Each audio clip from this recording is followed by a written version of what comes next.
guys, Jack here, welcome back to the channel. Hope you're all doing well. Today we've got our hands on the new Samsung Galaxy S20 and we're going to go ahead and unbox it, take a look around the phone and see what it's all about. So you can see here the box itself, it's got S20 on the front, pretty similar to previous Galaxy phones, but nothing on the back, no list of the specs this time. So we'll go ahead, flip it over, take off the top here, and you can see there presented with the phone as normal.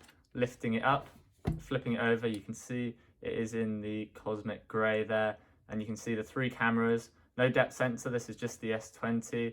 You get different versions, so ranging S20, the Plus version and the Ultra.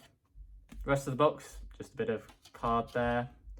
Then we have the charger. So here in the UK, that's a 3-pin charger with this pop-up one. And then you have the USB Type-C connection on the back. 25 watts, very fast at charging. I'll be doing a time to charge video, so make sure you're subscribed for all the upcoming Galaxy S20 content.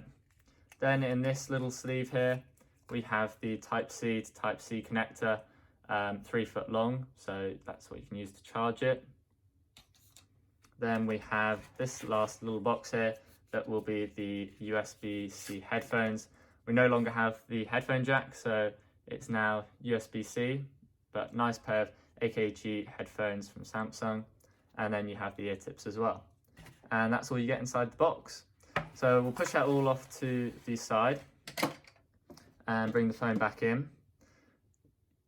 On the side here, we have the power button, the volume rocker. So we'll go ahead, power it up whilst we take a look around the phone.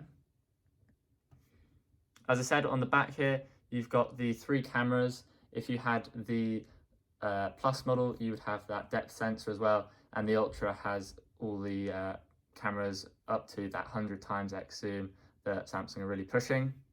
We'll go ahead and peel off this plastic cover along the back. And along this side this time, you don't have anything, no buttons on this side. On the bottom, you've got the microphone, the USB-C port and the speaker.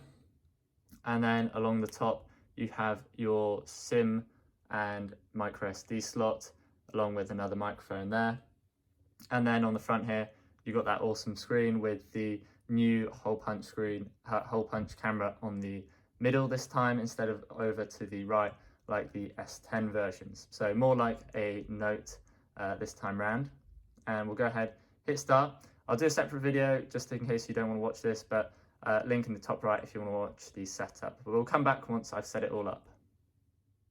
So the S20 is all set up, and you can see straight away we've got a pretty cool wallpaper by default. This kind of purple gradient with this object going on in the top right there. We'll go ahead and check how much storage you get out of the box. So this is a 128 gig model, and you scroll down into device care and you've got 23.9 gigs used out of that 128, so 104.1 free, so over 100 gigs, which should be plenty. And as I say, you do have that micro SD card in the top there, so you can expand it with a terabyte micro SD if you want to spend that kind of money. Going back to the home screen, you can see here, this is the new screen, and it does have that 120 Hertz display, but it's not on by default. So we'll go ahead and switch that on. Now you go into settings, and then easiest way is probably just to go into display, hit display, down to motion smoothness, and you can see here, high refresh rate, 120 Hertz. The standard rate is 60 Hertz, which is what it's on. And it says you will get slightly decreased battery life, but we'll go ahead, hit apply, go back to the home screen, and now it's on that 120 Hertz. You won't be able to see much difference on this 60 frames per second video and on YouTube, but I'll see if I can see a difference and tell you in some future videos. I've never used the 120 Hertz phone, nothing above 60 Hertz, so it'll be interesting to see if it actually makes any difference and whether the battery life goes down at all. But you are then capped to that 1080p resolution. You can't have it at 1440p, which is what this phone can do, but you can't have both at the same time at the moment.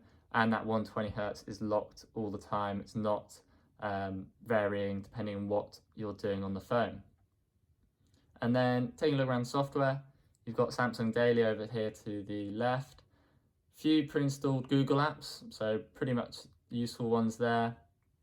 Samsung Pay, their Microsoft apps are on there, they're partnering a lot, and then a few default apps, but nothing too crazy. A few copies of each other, but pretty low-key for a Samsung phone. I know in the UK you don't get many apps. In the US you can get quite a lot here, but that's the S20 4G model, not a 5G model, so you can get that, as I said, in some countries in the cosmic grey. If you guys have any questions about the S20, do go ahead and post a comment down below. If you're new to the channel, go ahead and hit subscribe as well, and I'll try and get back to you with any questions if you have them down below. Hit like if you'd enjoyed this video, and I'll see you guys in the next video.